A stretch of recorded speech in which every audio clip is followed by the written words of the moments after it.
19.2 was rounds of toes to bars, double unders, and descending reps of squat cleans, but at an increasing weight. So round 1 was 25 toes to bar, 50 double unders, 15 squat clean at 135, 95 pounds. Then it went to toes to bar, double unders, and then 13 squat cleans at a higher weight, and then 11, then 9, then 7 for the squat cleans. Although most people never got anywhere near that far into the workout. Anyway, Rich Froning was the one who won that workout, and CrossFit Mayhem actually has that posted on YouTube. So I did a bit of video analysis, and I have to say his 19.2 performance was one of the most impressive displays of battery that I've ever seen. At the 135 bar, he did one rep every 4.5 seconds, give or take about a half a second, which is insanely consistent and rhythmic, and his speed of movement is really none other. At the 185 bar, he did one rep every 5 seconds, plus or minus about 0.7 seconds. So still very little deviation. At the 225 bar, he did one rep every 6.5 seconds, give or take about 2 seconds. At the 275 bar, he did one rep every 9 seconds, give or take about 3 seconds. And then at the 315 bar, he did one rep every 18 seconds, plus or minus about 4 seconds. So to make this clear, after doing 125 toes to bar, 250 double unders, and 48 squat cleans, all at 135 or heavier, this man cleaned 315 pounds 7 times in a minute and 46 seconds. If you want to be prepared for weightlifting tests in CrossFit, you have to develop battery. Hey, it's Ben Wise, and this is the Fitness Movement.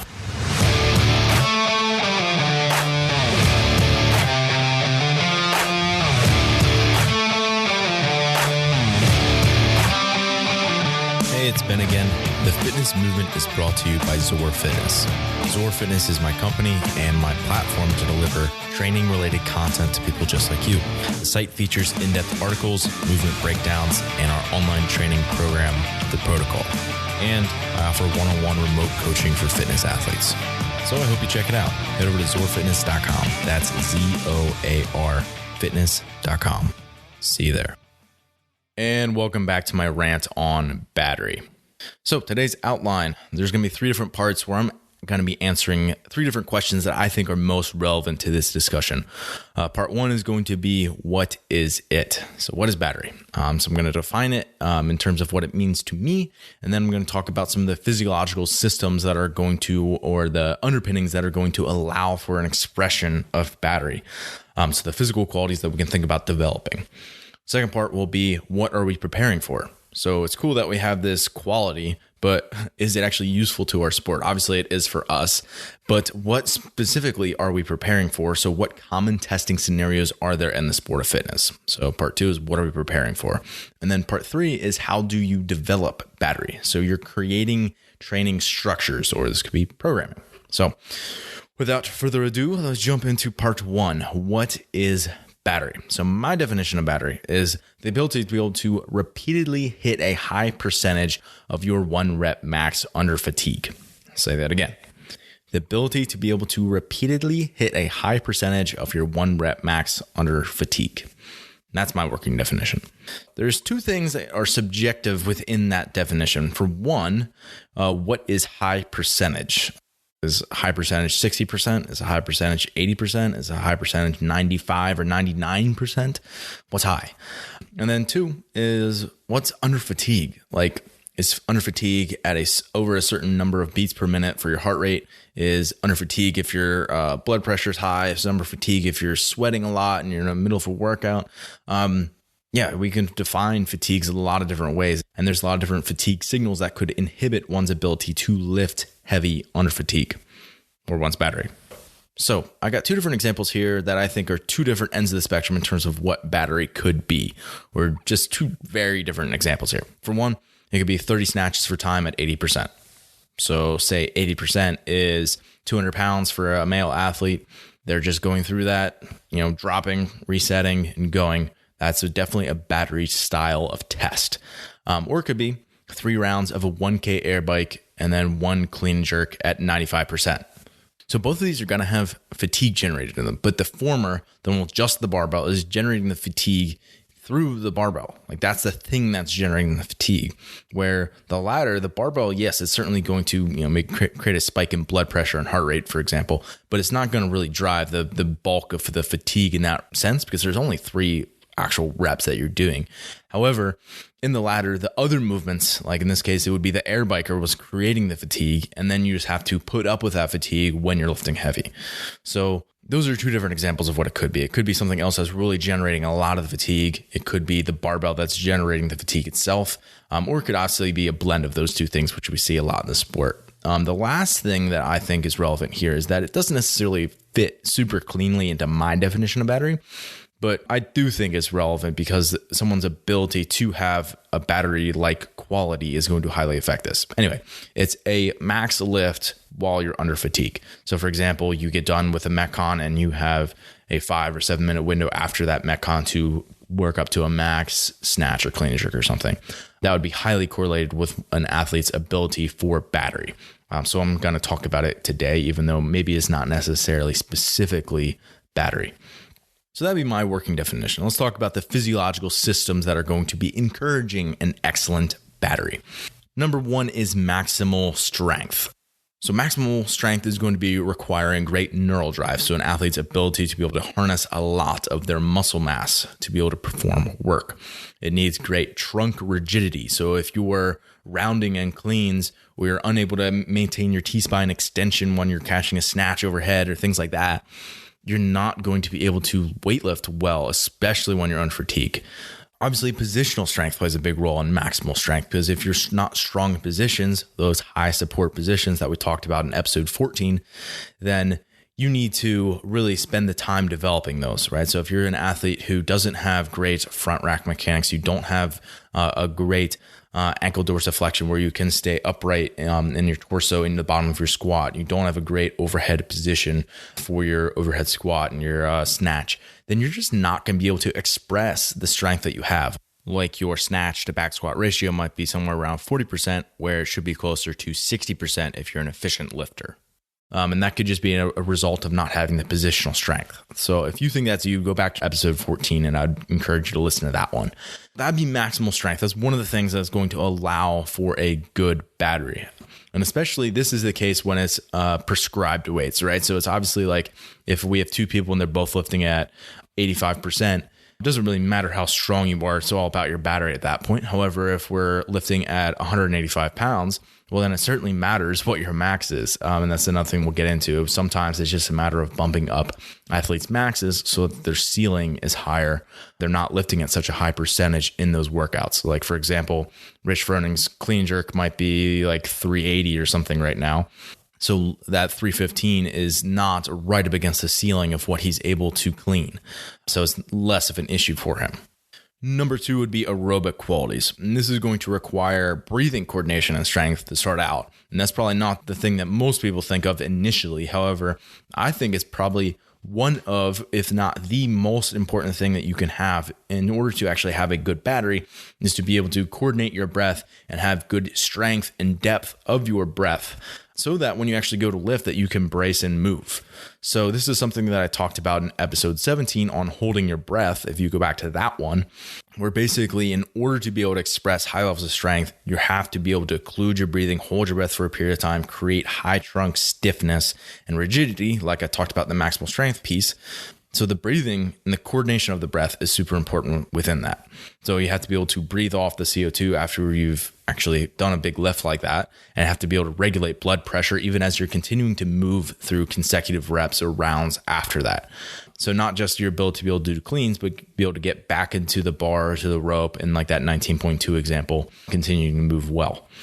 Other things that would be considered in aerobic qualities would be things like cardiac output, which is mainly going to be a result of stroke volume in this case. So the amount of blood that your heart can put out per beat, which again, like that is going to be interplaying in your breathing mechanics.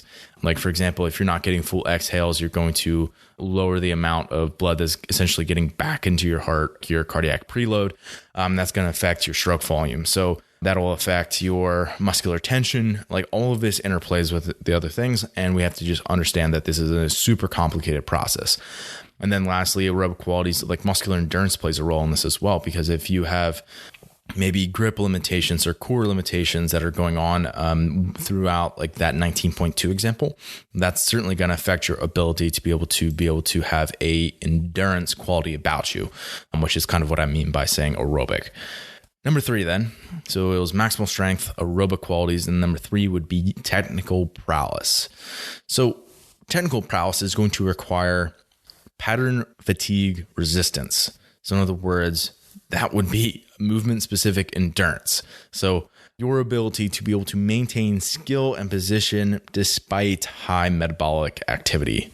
So even though you're maybe doing, like that example I gave before of like a 1K air bike into one clean and jerk at 95%, your ability to be able to deal with those fatigue signals and to be able to still hit all the positions that you need and do that in the correct sequence for your clean and jerk, and be able to have those positions not break down, and the skill and the sequencing of that pattern not to break down is super important for that. So those are all things, and that was, by the way, not an exhaustive list of things that are different physiological underpinnings for what encourages an athlete to have a really good battery. However, my encouragement to you would be not to get lost on the weeds in this one. So don't get lost in the weeds. Like, don't pick one physiological quality and tailor your training to improve it. That's how you get like tunnel visions, and things get missed when you do that. Do prepare yourself or your athlete for the type of test that they need to improve upon. So take a more holistic approach.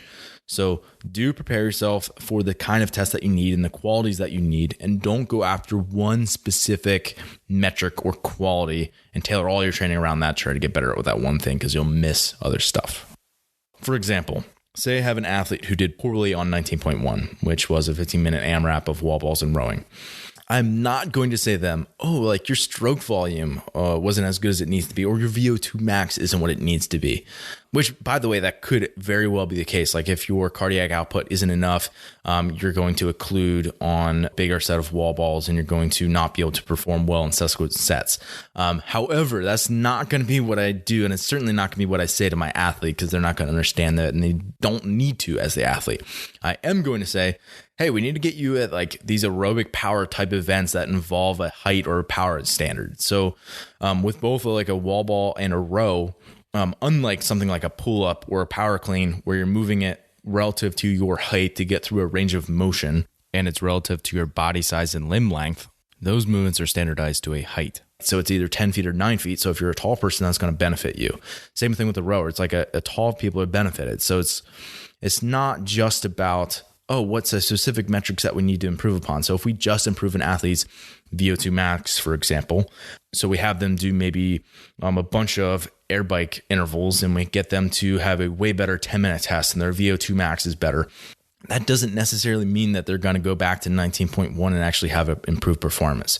So we need to actually take this as a more global, holistic approach and just think about, okay, what kind of things do we need to get them better at? How can we then dose that athlete to get them better at those things? And that's the exact same thing that you're going to do with battery. So let's go into part 2 here. What are we preparing for? So let's go back in time and look at different common testing scenarios. So I'm going to go open, sanctionals, games. We'll see if this actually holds up in future seasons, if we'll continue to see sanctionals are the same way that they were for now, but that's a conversation for a different day. Let's go into open test examples. So obviously there was 19.2 from the intro, toes to bar, double unders, squat cleans. And again, that got really heavy for most people where they didn't get close to that. And honestly, for a lot of people, it's just because like toes to the bar and double unders are so anaerobic and so inefficient for a lot of people that they just burn out and they aren't able to maintain good positions when they get to the clean just because they're too tired. Other examples of what I would consider to be examples of battery from the open would be something like 12.2. 12.2 was an AMRAP for 10 minutes, which is basically like how far can you get into this sequence of snatches. So it was only snatches. It was 30 snatches at 75-45, 30 snatches at 135-75, 30 snatches at 165, 100, and then max snatches, so as many as you had in the remaining time at 210 or 120. So for high level athletes, this is definitely a battery test. I mean, even for people who aren't as high level, it's still a battery test. It just happens sooner for them. So it might happen at the 135 bar instead of the 210 bar, for example. But that's a really good example of how you have to earn the right to be able to lift heavy. And that's usually the case in the open. With all of these, you'll see that the bar weights typically climb. So it's ascending weights, and usually reps will descend as that happens. So for another example of that would be 17.3. which was chest to bar pull-ups in an ascending rep scheme. So each round of that, the chest to bar reps went up, and descending reps of a squat snatch, but a climbing weight once again. So it went up to 265 or 185 for males and females respectively. And once again, that was like basically maxing out at the end of a long MetCon for a lot of those athletes, and be able to be confident and be able to have all those qualities I talked about, like high rigidity and skill maintenance through fatigue, to be able to perform well on that test. 20.4, that one's a little bit more recent in our minds, those box jumps and clean jerks. And then that weight continued to get heavier on the clean jerks, and then it moved into pistols and clean jerks in the later rounds, all with an ascending weight. Once again, going up to like a 315, 205 pound weight for males and females. Those are the things that I would say fit very squarely into my definition of battery. Other examples of things that I think are more on the fringe or the edges of what I would define as a battery would be 14.3. So that was a couple of box jumps and deadlifts, with the deadlift bar having an ascending weight each time. So that actually got up to 365 or 225 for males and females. And I say that's on the fringe because I think that's more of a strength endurance type test. And I just say that because I think there was a lot of reps before that. And I think the strength endurance played probably a bigger role than a battery example. So I just think the reps climbed a little bit quicker there. And that's what caused that to be on the fringe of what I would define as battery. I actually recently did a whole article, a pro article on strength endurance. Even if you're not a pro member, you can trial pro on the site and you could read that. Check it out. It's zorfitness.com/pro-trial if you want that free week. So check that out. It was just my article on strength endurance, and I broke down programming examples of how you can improve it, how you can test for it, a whole bunch of other stuff. So my other example of what I would consider on the fringe of battery would be something like 15.1A. So 15.1 was a 9-minute AMRAP. And then from minutes 9 to 15, so directly after the MetCon, you went into a max clean and jerk. And I just think this is much more an example of a 1 rep max strength test versus a battery test. Because frankly, you could, and there's people that did sandbag the first part because there was no minimal work requirement. So you basically could maybe do a few rounds at like an easy pace and then just smash the clean and jerk. The people that like won the clean and jerk, that was the case, is like they just sandbagged the first part of the workout. Whereas something like 18.2 and 18.2A, it was a for time part, and the lifting time cap was built into, the lifting part was built into the time cap. So you had 12 minutes to do the workout and the lift. So you had to finish all of the work before you could do the lift. And I think that had a much bigger impact on strength, endurance, and battery in an example like 18.2A, which was like that 1 to 10 dumbbell squats and bar facing burpees into a 1 rep max squat clean. Or actually, I think it was just a clean. Anyway, so that would be examples of all open tests. Obviously, you can probably see some of the themes in that. So I'll move on, but we'll come back to it later. Sanctional test examples. I just have 2 here. One was from the 2019 French Throwdown. It was event 8.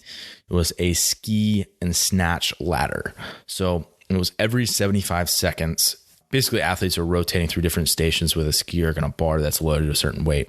It was every 75 seconds, and it was maybe 8 to 12 intervals, depending on the strength level of the athlete. It was an 8-calorie ski, or 6 for females, and 1 snatch at an ascending weight, which I think maybe it started at like 80 kilos or something. And, people are going up to the 120 range, maybe, the better athletes. So yeah, going through several of those intervals. And I think that's a really good example of battery. And then the other one that I pulled was the 2019 Rogue Invitational, was a squat clean ladder. And I don't think all speed clean ladders or snatch ladders are in a battery example, even though it's multiple reps. I think sometimes they're more like 1RM tests. However, this one I think was light enough for the best athletes in the world that it was actually a test of battery. So it was for time, 10 squat cleans at 185, 125, 8 squat cleans at 225, 145, 6 squat cleans at 255, 165, 4 squat cleans at 285, 185, and 2 squat cleans at 305, 205. 305 and 205 for the best athletes in the world is well under their max. And then lastly, what would be our games test examples? I have one from each of the last 4 years here. 2017 event 9 would be the clean and bar muscle up ladder. So they had to do 4 bar muscle ups, each on its own bar, which was kind of interesting. They moved through and then they'd walk down the floor and pick up a different bar. There was probably 8 or 10 bars on that floor. And they had to do, I think, like 2 cleans at each one, and they got up to 350. So yes, that bar got up to a 1 rep max for a lot of the athletes. However, you had to earn it. So I definitely think that's a battery type effort. In 2018, event 7, which was Fibonacci, it wasn't the final like it was the year before, but it was actually like like halfway through the weekend, event 7. The beginning part of that workout was definitely a battery type effort, which is unique. And that's why I put it in here. It was 5, 8, 13 of a parallel handstand push-up and a double kettlebell deadlift at 203 or 124 per hand for males and females. So a very heavy kettlebell deadlift and a very difficult overhead pressing version. 2019 was the year that they had all those national champions. Event 1, the first cut, was 4 rounds of 400-meter run, 3 legless rope climbs, and then 7 snatches at 185, 130. And I think those snatches are really what captures the battery aspect of it, and something that's a little bit lighter for games level athletes, or most of the ones who are actually going to qualify and go to the next portion of that. That wasn't very heavy. But it was certainly heavy enough where it played a factor in the ability to be able to run and do the legless rope climbs well. So I think that's certainly a battery style effort. 2020, event 1 was the 2007 reload. This was the one at the ranch just recently when I'm recording this. It was a 1K row into bar muscle ups and heavy push jerks. It was 235 for the men. I'm blanking on the weight for the females off the top of my head. I remember Noah Olson saying he wanted to split jerk those.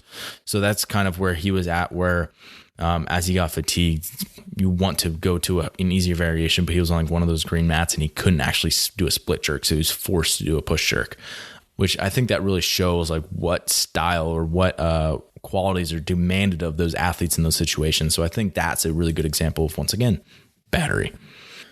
So let's look for themes in this now. So we just went through open, sanctionals, games. What are some themes that we see from these different tests?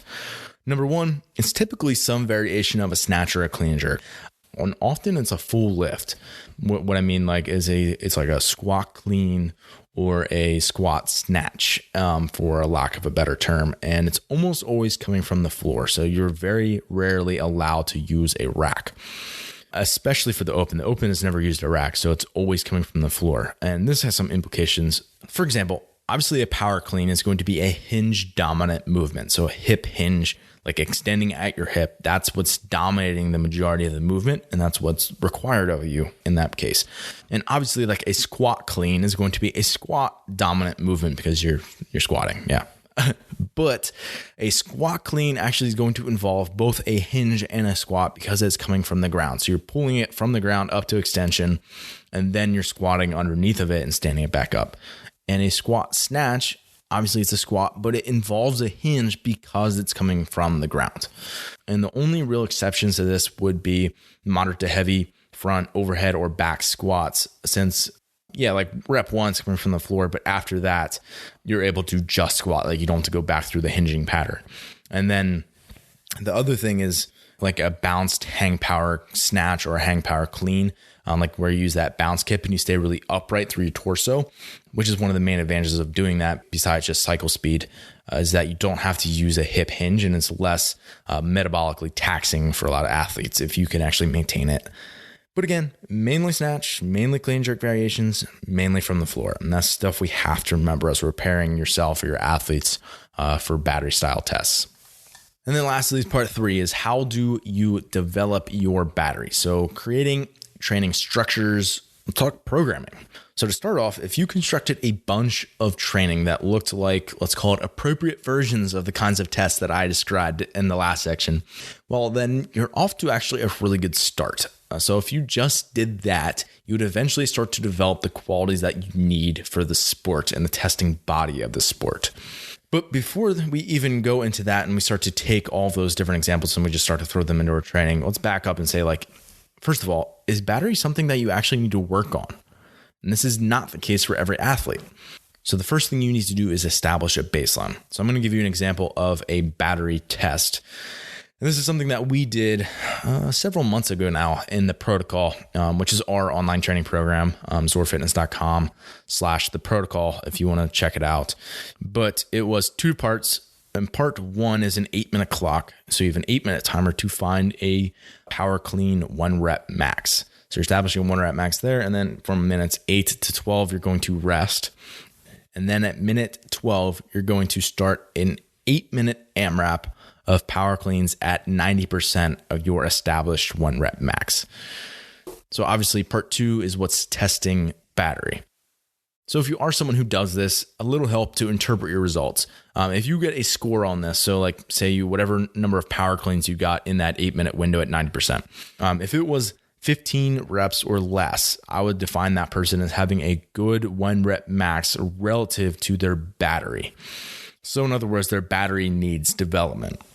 And this could be somebody like, for example, if we had a weightlifter that was coming out of competing in weightlifting and into the sport of CrossFit, then they obviously are going to need development of their battery and not necessarily their 1 rep max capabilities. So someone like that, probably well under 15 reps on that test. If we have someone else, maybe in the 16 to 22 rep range, that's where I would just consider to be a good acceptable range for a CrossFit athlete. And then above 22 would be, I would say, someone who is highly enduring and has a lot of the qualities that they need for battery in that specific, and like enduring in that specific way, where really for that person, they're fine on the battery end of things. They need to work on their 1 rep max. And likely for the person who got that many reps, their 1 rep max is not developed to the point where it's competitive for the sport. So for example, let's say we have one athlete and they got 27 reps on the battery test, and this athlete can power clean. This is a male athlete and they can power clean 255, but they want to go to a sanctioned event. Like, that's not high enough in terms of your 1 rep max to be able to actually go to an event like that. So you need to spend time developing your 1 rep max. And in turn, that battery score is going to go down. When your 1 rep max goes up, that battery score will go down and probably actually go into sort of an acceptable range. And that's fine. On the other side of things, we often have people who can, maybe, for example, maybe they can power clean 335 as a male, and they can only get 7 reps on the test. They've spent a lot of time developing the neural qualities and the qualities that they need in order to be able to lift 1 rep really heavy. But they need to be able to do that again and again and again. And they need to put more of their training resources into developing their battery.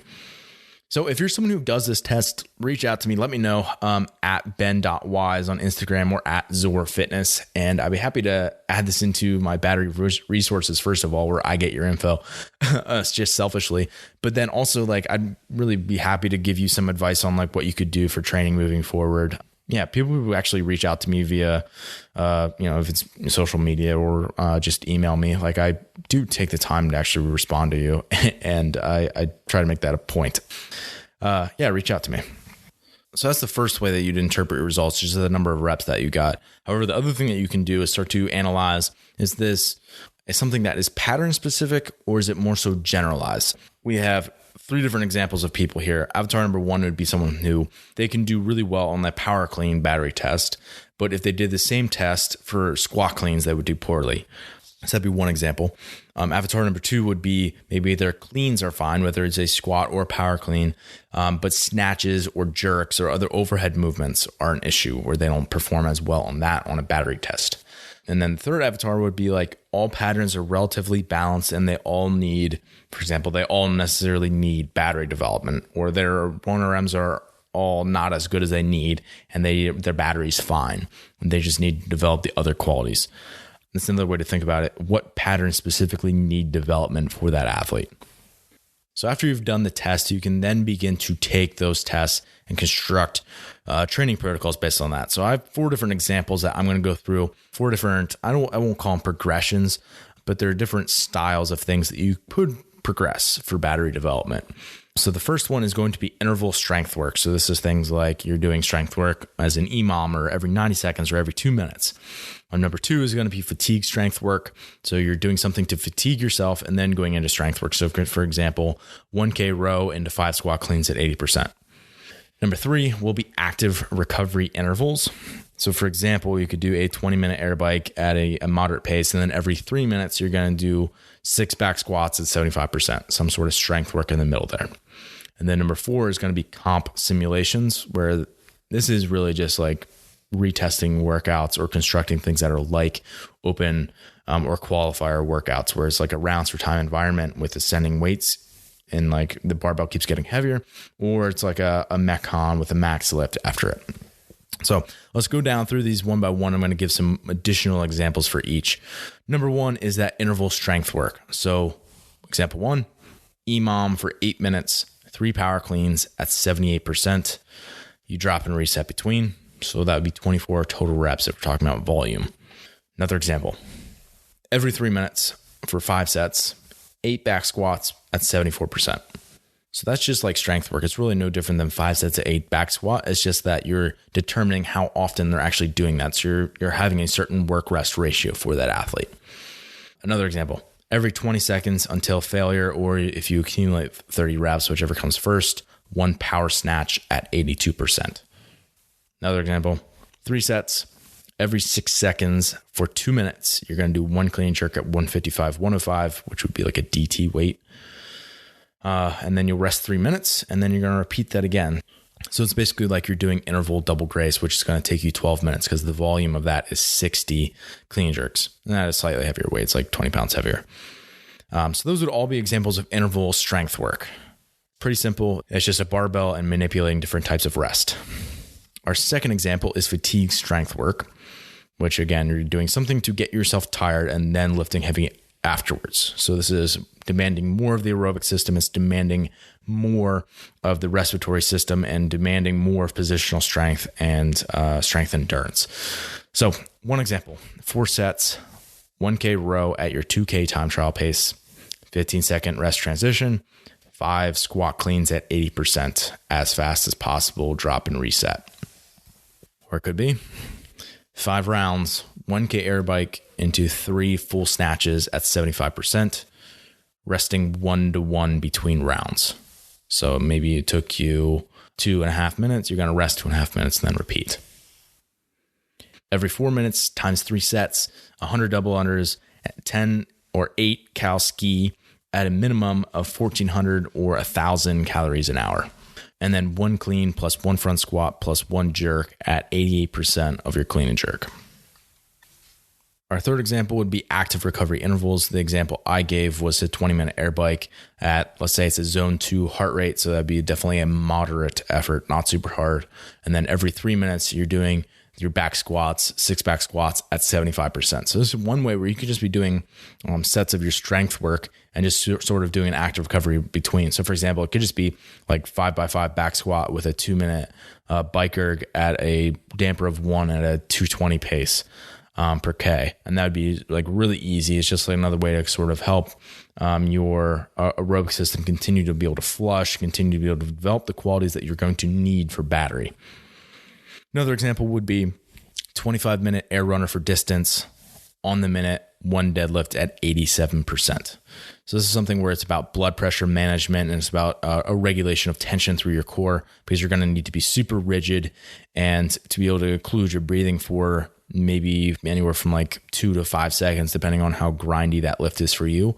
And then you have to be able to transition quickly and be able to flush out your legs as you're actually running, which is a definitely an impressive quality to have and something that you need in our sport. 10-minute ski at zone 2 at 1, 4, 7, and minutes 10, you're going to perform a max number of unbroken shouldered overhead at 225 or 160 pounds for males and females, and the bar's got to come from the floor.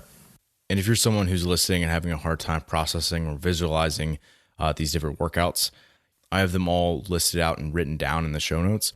So if you go to zorfitness.com/podcast/036, this episode number, you can feel free to steal those different protocols and put them into your own training and test them out on your athletes. And then lastly would be your comp simulations. So this is your rounds per time environment. You're going to have ascending bars. You're going to have potentially a max lift after a MetCon. If you do lift heavy to a max, it's always going to be on a clock where you have a limited number of attempts. This is stuff that you're going to be doing in comp prep a lot. For example, you could be doing things like a 20.5 retest. You could be doing 19.2, like again from the intro. You could be doing 18.2 and 18.2A, like that. Those styles, like all of that would fit into this. And I guarantee if you take some of the stuff that we talked about today, some of the examples and the protocols, and apply it to your training, you are going to get way better at weightlifting tests in the sport of fitness and ultimately develop your battery. Hey, it's Ben again, and I wanted to take a minute to talk about our online training program, The Protocol. The Protocol is for athletes who want to train for the sport of fitness. It's programmed by me, and it's my best attempt at preparing athletes with varying strengths and weaknesses for the demands of the sport. And I do this through the use of silos, which basically means I segment parts of the program based upon athletes' ability in a particular area. So for example, an element of the program this fall on Tuesdays and Thursdays was gymnastics-focused training. And there are 4 different silos, so athletes could choose to work on chest bars or muscle-ups or handstand push-ups or handstand walks. In other words, we are all doing the same core program, but there are ways to individualize it on a weekly basis. And as part of the program, I also include coaches' notes, technique videos, and educational resources almost daily. My goal is to not just have this feel like you're doing a workout plan, but to feel like I'm actually coaching you through the process of becoming the best athlete you can be. And having access to the protocol is just part of the benefit of being a pro member. You also get instant access to the Vault, which is exactly like it sounds. It means that you unlock the ability to be able to download all the programs that I've ever written. So this includes things like Bulletproof Body, which is the accessory work for functional fitness, gymnastics density for the Big 5, functional thickness, your first muscle up, cyclical supremacy, overhead squat mobility, breathwork for the sport of fitness, and it could go on and on. And lastly, you get instant access to pro articles, which are on topics that I really want to safeguard from the public and keep for my athletes. Stuff like cycle speeds for CrossFit open movements, strength ratio data analysis, so basically determining your relative weaknesses on strength work, breaking down sanctionals programming or games programming, energy systems testing and analysis, and a whole lot more. And if this sounds like stuff that you're into, you can get a 7-day free trial of Pro. Simply head over to zorfitness.com/pro. Thanks for listening, and as always, stay the course.